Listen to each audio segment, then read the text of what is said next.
10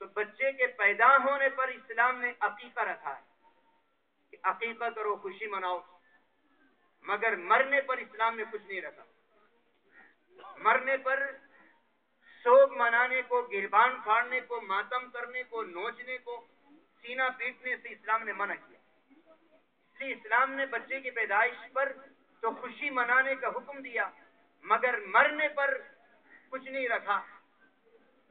اور دور جاہلیت کے مطابق جو ہے وہ 3 دن جو غم منانا ہے وہ بھی دور جاہلیت کے مطابق نہیں منانا کہ گریبان پھاڑنا شروع کر دے، بندہ شکوہ و شکایت شروع کر دے. تو معلوم ہو گیا کہ اسلام جو ہے وہ خوشی کا دین ہے. اور دوسرا جواب یہ ہے کہ خوشی بندہ اس وقت مناتا ہے جب کوئی نعمت مل جائے، اللہ کا فضل مل جائے، اللہ کی رحمت مل جائے. کوئی نعمت ملنے پر بندہ خوشی مناتا ہے. اور غم اور سوگ کب مناتا ہے؟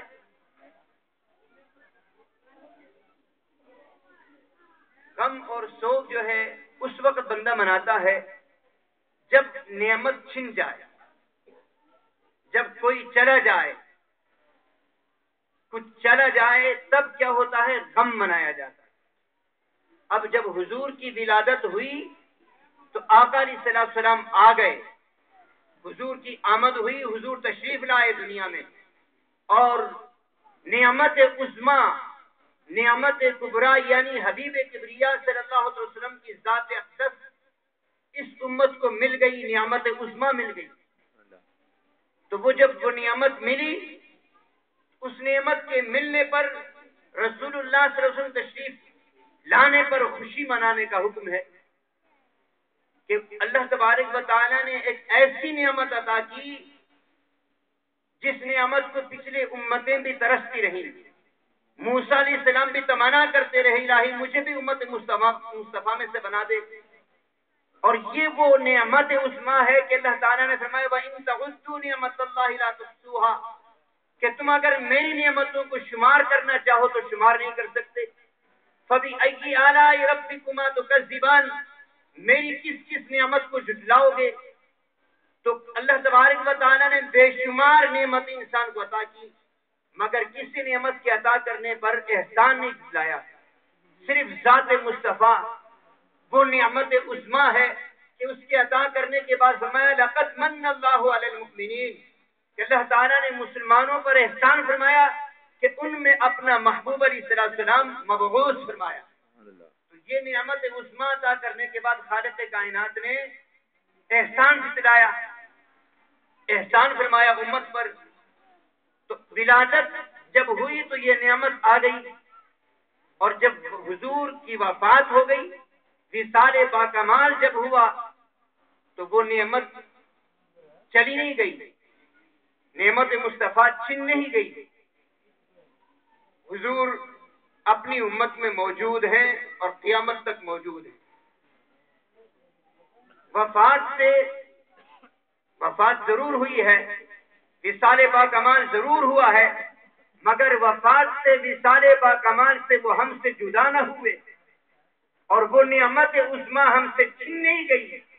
جب نعمت ہم سے نہیں چھنی گئی پھر غم کس بات کا؟ نعمت کے ملنے پر خوشی ہے، وہ نعمت تو ہمارے پاس موجود ہے، اس لیے ہم تو خوشیاں مناتے ہیں.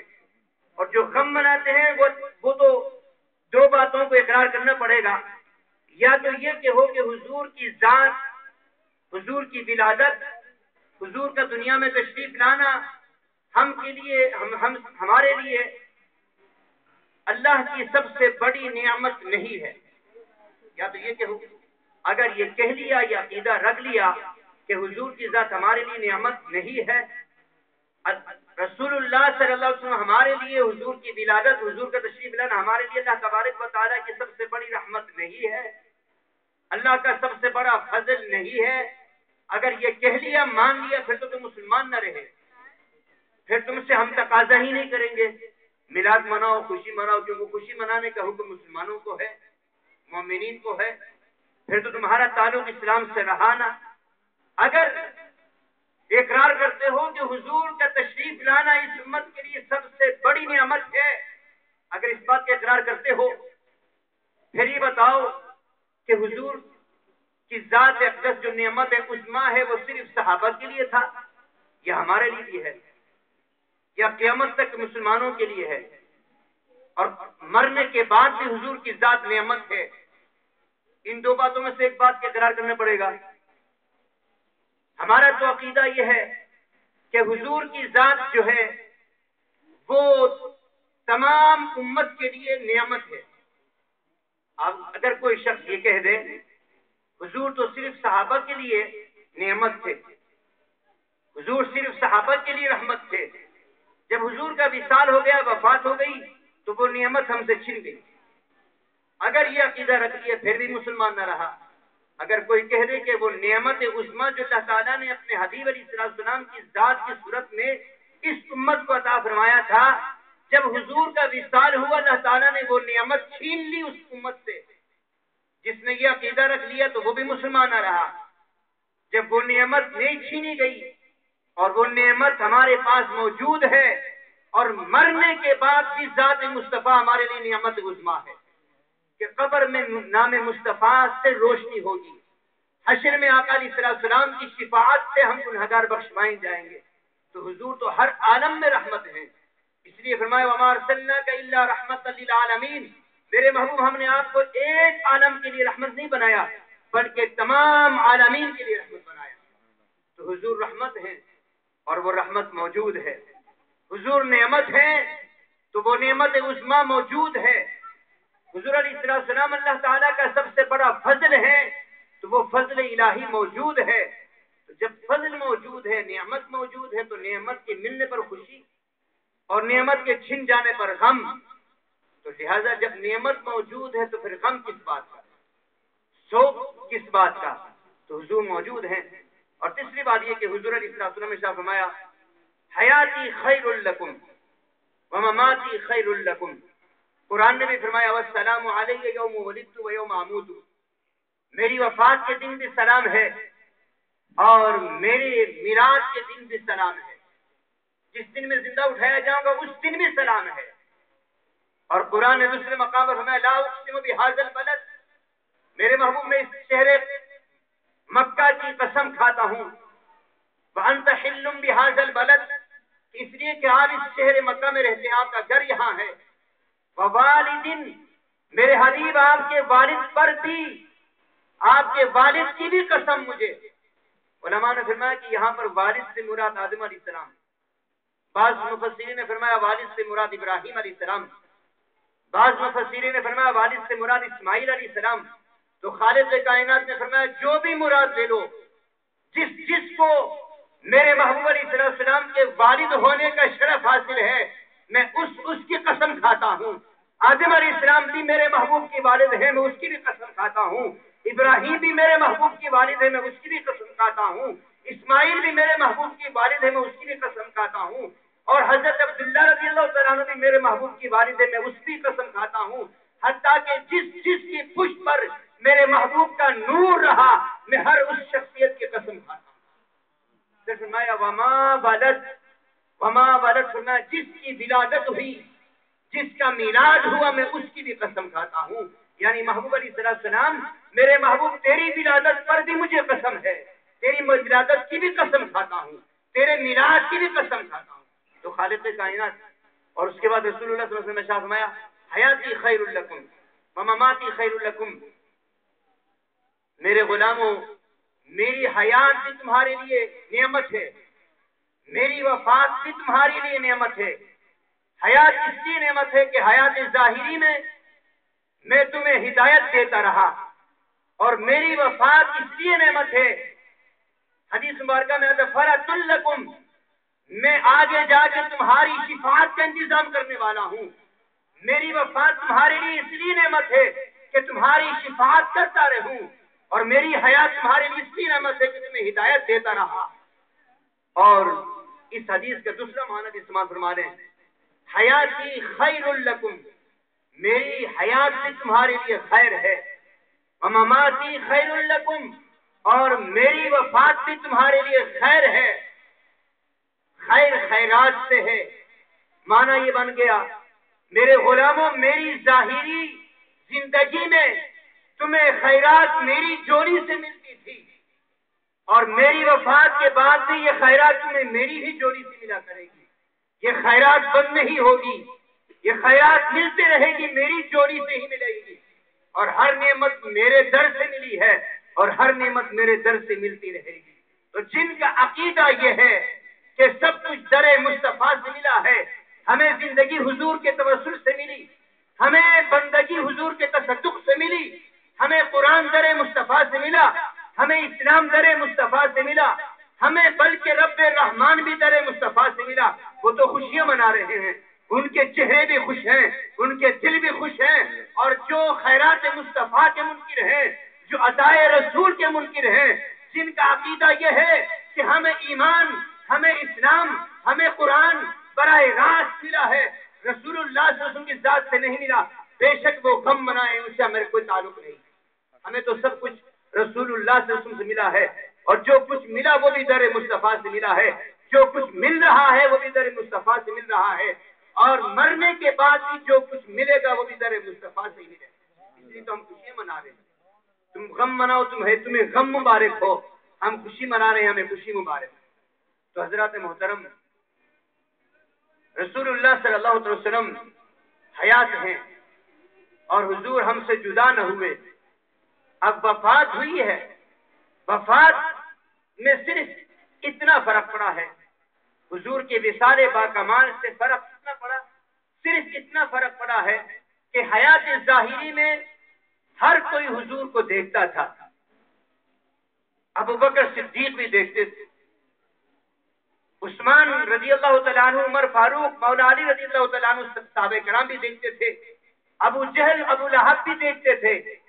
وصال کے بعد یعنی وصال سے پہلے ہر کوئی دیکھتا تھا، اور وفات کے بعد کوئی دیکھتا ہے، ہر کوئی نہیں دیکھتا، مگر جس کے پاس صدیق اکبر کی نگاہ ہے، جس کے پاس عمر فاروق کی نگاہ ہو، جس کے پاس اولیاء کرام کی نگاہ ہو، جس کے پاس مشائخ اہل سنت کی نگاہ ہو، حضور آج بھی نظر آتے ہیں، دریا میں کوئی کمی نہیں ہے۔ مثال کے طور پر آپ کے گھر میں ٹی وی ہے، ٹی وی، آپ کے ٹی وی خراب ہو جائے، آپ اپنا ٹی وی بند کر دیں، باہر نکل کے ساتھ والے گھر والوں سے کہہ دیں کہ لاہور کا چینل جو ہے، چینل اسٹیشن وہ بند ہو گیا ہے، نشریات نہیں آ رہے، اسٹیشن بند ہو گیا ہے، تو ساتھ والا کہے گا بھائی ٹی وی تو ہمارا گھر چل رہا ہے، تمہارا ٹی وی خراب ہو گیا ہوگا، وہ تمہاری سوئی ٹی وی کی ہل گئی ہوگی، اسٹیشن سے اپنی سوئی جوڑ دو تو اسٹیشن تو کھلا ہے، تمہارا وہ سوئی اٹک چکا ہے، اور جن کا سوئی سیدھی ہے، جن کا سوئی جو ہے اسٹیشن سے ملی ہوئی ہے، ان کو حضور آج بھی نظر آتے ہیں۔ اللہ اکبر، یا رسول اللہ، تو حضور نظر آتے ہیں۔ اگر کہیں کہ حضور نظر نہیں آتے، پھر کلمہ شریف کا کیا ترجمہ کرو گے؟ لا الہ الا اللہ محمد رسول اللہ، یہ کلمہ صدیق اکبر رضی اللہ تعالیٰ عنہ بھی پڑھتے تھے، مفہوم کیا لیتے تھے؟ اللہ کے سوا کوئی معبود نہیں، محمد اللہ کے رسول ہیں، اور سیدنا غوث پاک بھی کلمہ پڑھتے تھے، یہی مفہوم کیا لیتے تھے کہ محمد اللہ کے رسول ہیں۔ آج ہم کلمہ پڑھتے ہیں تو اس کا مفہوم کیا لیتے ہیں؟ رسول تھے کہ یا ہیں؟ رسول ہیں تو پھر خوشی ہے، اگر رسول تھے پھر تو غم ہے۔ جن کا نبی مر چکا ہے، جنہوں نے اپنی کتابوں میں لکھا کہ نبی مر کر مٹی میں مل چکا ہے، وہ تو غم منائیں گے، ان کی شکل بھی منحوس ہے، چہروں پہ خوشی نہیں آتی کبھی، وہ تو غم ہی منائیں گے۔ جن کا رسول زندہ ہے وہ کس بات کی غم منائے؟ جن پر آج بھی محبوب علیہ السلام اپنے نظر و کرم فرماتے ہیں، ان کے چہرے کھل اٹھے ہیں، اور اس مہینے میں تو کھل اٹھتے ہیں۔ ہم سارا سال حضور کا صدقہ کھاتے ہیں، مگر اس مہینے میں حضور کا صدقہ مانگتے ہیں کہ یا رسول اللہ آپ کا صدقہ سارا سال ملتا رہے۔